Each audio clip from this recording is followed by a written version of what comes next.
Hi ಎಲ್ರಿಗೂ ನಮಸ್ಕಾರ. Welcome back to my channel. I hope ನೀವು ಎಲ್ಲರೂ ಆರಾಮಾಗಿದ್ದೀರಾ ಅಂತ ಅನ್ಕೋತೀನಿ. ಸೊ ಇವತ್ತು ತುಳಸಿ ಹಬ್ಬ ಆಗಿರೋದ್ರಿಂದ ನಾನು ನಮ್ಮ ಮನೆಯಲ್ಲಿ ಹೇಗೆ ನಾವು ಆಚರಿಸ್ತೀವಿ ಅದನ್ನ ಶೇರ್ ಮಾಡುವ ಅಂತ ಈ ವಿಡಿಯೋ.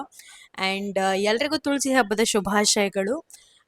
ಮೊದಲನೇದಾಗಿ ನಾನು ನೈವೇದ್ಯಕ್ಕೆ ಏನು ಮಾಡ್ಕೋತಿದ್ದೀನಿ ಅಂತಂದರೆ ಅವಲಕ್ಕಿ ಪಾಯಸನ ಮಾಡ್ತಾ ಇದ್ದೀನಿ. ಅವಲಕ್ಕಿ ಪಾಯಸನ ಯಾಕೆ ಮಾಡ್ತೀನಿ ಅಂತ ಅಂದರೆ ಅವಲಕ್ಕಿ ಕೃಷ್ಣನಿಗೆ ಅಥವಾ ವಿಷ್ಣುಗೆ ಇಷ್ಟ ಆಗಿರುವಂಥದ್ದು. ಆ್ಯಂಡ್ ಮಹಾಲಕ್ಷ್ಮಿಗೆ ಹಾಲಿನಿಂದ ಮಾಡಿರುವಂತಹ ಯಾವುದೇ ಖಾದ್ಯನೂ ಇಷ್ಟ ಆಗತ್ತೆ ಅನ್ನೋ ನಂಬಿಕೆ. ಸೊ ಹಂಗಾಗಿ ಎರಡನ್ನು ಸೇರಿಸಿ ನಾನು ಅವಲಕ್ಕಿ ಪಾಯಸನ ಮಾಡ್ತಾ ಇದ್ದೀನಿ. ಸೊ ಅದನ್ನು ಕೂಡ ತೋರಿಸ್ತೀನಿ. So let's get started. ಮೊದಲಿಗೆ ಒಂದು ಬೌಲ್ನ ತಗೊಂಡು ಒಂದು ಕಪ್ಪಿನ ಅಳತೆ, ಈ ಕಪ್ಪಿನ ಅಳತೆಗೆ ಅವಲಕ್ಕಿನ ಹಾಕಿ ಚೆನ್ನಾಗಿ ತೊಳ್ಕೊಂಡು ಇದನ್ನು ನೆನೆಯಕ್ಕೆ ಇಟ್ಕೊತಾ ಇದ್ದೀನಿ. ನಂತರ ಒಂದು ಕುಕ್ಕರ್ನ ತಗೊಂಡು ಅದೇ ಕಪ್ಪಿನ ಅಳತೆಗೆ ಮುಕ್ಕಾಲಷ್ಟು ಸಕ್ಕರೆನ ಹಾಕಿ 1 ಸ್ಪೂನ್ ನೀರನ್ನ ಹಾಕಿ ಕ್ಯಾರಮಲೈಸ್ ಮಾಡ್ಕೊತಾ ಇದ್ದೀನಿ. ಕ್ಯಾರಮಲೈಸ್ಡ್ ಅಂದರೆ ಗಟ್ಟಿಯಾದ ಪಾಕ ಅಂತ ಅಷ್ಟೇ. ಸೊ ಇದಕ್ಕೆ 2 ಕಪ್ಪಿನಷ್ಟು ಹಾಲನ್ನ ಹಾಕಿ ಮಿಕ್ಸ್ ಮಾಡಿಕೊಂಡು ನೆನೆಸಿಟ್ಟಿದ್ದಂಥ ಅವಲಕ್ಕಿನ ಡ್ರೈನ್ ಮಾಡಿ ಇದಕ್ಕೆ ಹಾಕಿ ಇನ್ನೊಂದು ರೌಂಡ್ ಮಿಕ್ಸ್ ಕೊಟ್ಟು ಕುಕ್ಕರ್ ಮುಚ್ಚಿ ಒಂದು 2 ವಿಸಿಲ್ ಕೂಗಿಸಿದ್ರೆ ಆಲ್ಮೋಸ್ಟ್ ರೆಡಿ ಆಗಿಬಿಡುತ್ತೆ.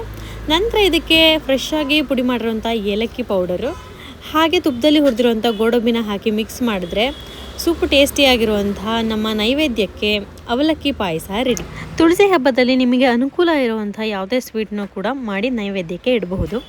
ಈಗ ಪೂಜೆ ಹೇಗೆ ಮಾಡ್ತಾ ಹೋಗ್ತೀನಿ ಅನ್ನೋದನ್ನ ತೋರಿಸ್ತೀನಿ. ಮೊದಲು ತುಳಸಿ ಬೃಂದಾವನ ಅಥವಾ ತುಳಸಿ ಕಟ್ಟೆನ ಚೆನ್ನಾಗಿ ಒರೆಸ್ಕೊಂಡು ರಂಗೋಲಿನ ಬಿಟ್ಕೋತೀನಿ. ನಾನಿಲ್ಲಿ ಮಹಾಲಕ್ಷ್ಮಿಗೆ ಪ್ರಿಯವಾಗಿರ್ತಕ್ಕಂತಹ ಕುಬೇರ ರಂಗೋಲಿನ ಬಿಟ್ಕೋತಾ ಇದ್ದೀನಿ. ನೆಕ್ಸ್ಟು ನೀರನ್ನ ಚುಮುಕಿಸ್ಕೊಂಡು ಗಂಧ, ಅರಿಶಿನ, ಕುಂಕುಮ ಎಲ್ಲ ಇಟ್ಟು ತುಳಸಿ ದೇವಿಗೆ, ನಂತರ ತುಳಸಿ ಬೃಂದಾವನಕ್ಕೆ ಇಡ್ತಾ ಇದ್ದೀನಿ. ಇಲ್ಲಿ ಪೂಜೆಗೆ ಕೃಷ್ಣನ ವಿಗ್ರಹ ಅಥವಾ ವಿಷ್ಣು ವಿಗ್ರಹ ಇದ್ದರೆ ಇಟ್ಕೊಬಹುದು.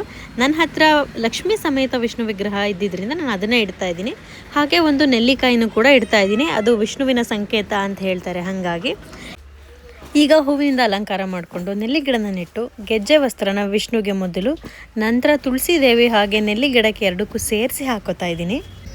ಇವಾಗ ಒಂದು ಮಣೆನ ಇಟ್ಕೊಂಡು ದೇವರಿಗೆ ಮಾಡಿರುವಂಥ ನೈವೇದ್ಯ, ಹೂವು, ಹಣ್ಣು, ಒಂದು ಬ್ಲೌಸ್ ಪೀಸು, ಬಳೆ, ಅರಿಶಿನ, ಕುಂಕುಮ, ಎಲೆ ಅಡಿಕೆ, ಹಾಲು ಎಲ್ಲನೂ ಇಟ್ಕೋತಾ ಇದ್ದೀನಿ. ಹಾಗೆ ಆರತಿಗೆ ಅಂತ ನೆಲ್ಲಿಕಾಯಿ ದೀಪನ ರೆಡಿ ಮಾಡ್ಕೋತಾ ಇದ್ದೀನಿ. ನೆಲ್ಲಿಕಾಯಿ ದೀಪನ ಹಚ್ಚೋದು ತುಂಬಾ ಶ್ರೇಷ್ಠ ಅಂತ ಹೇಳ್ತಾರೆ.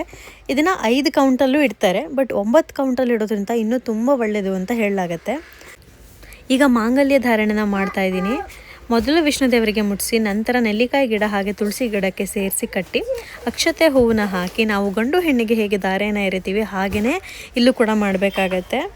ಸೊ ಈ ಕಾರ್ಯನ ಮಾಡೋದ್ರಿಂದ ನಾವು ಕನ್ಯಾದಾನ ಮಾಡಿದಷ್ಟೇ ಪುಣ್ಯ ಲಭಿಸುತ್ತೆ ಅಂತ ಹೇಳಲಾಗತ್ತೆ.